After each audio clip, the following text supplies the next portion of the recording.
Ang dami ko lang biniling wipes para dito sa bahay. 3, 4, 5. Nag-restock na ako na mga wipes namin dito sa bahay dahil sobrang lakas talaga namin mag-wipes. Hindi lang to para sa baby, para sa aming lahat din to.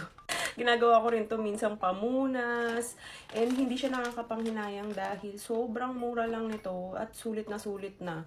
Kasi meron na siyang 100 na wipes sa loob nito. Kita nyo, ang laki, diba? Tapos, yung amoy niya, saktong-sakto lang din. Ang pinaka nagustuhan ko rin dito kasi, ayan o, yung hindi sumasama yung mga kasunod na wipes. Kasi may mga wipes akong bibiling gano'n, naiirita ako, lalo na kapag ka nagmamadali ka. Alam mo yung nagsasamahan na, bultuhan na sila pag kinuha mo, kaya mas sayang. Eh ito, isang kuha mo lang, yun lang talaga makukuha mo. Yung scent nito is lavender, tapos basta hindi strong yung scent niya, kung ayaw nyo ng mga gano'n, especially kung gagamitin nyo sa mga babies. Hindi rin siya mabilis mapunit, matibay din.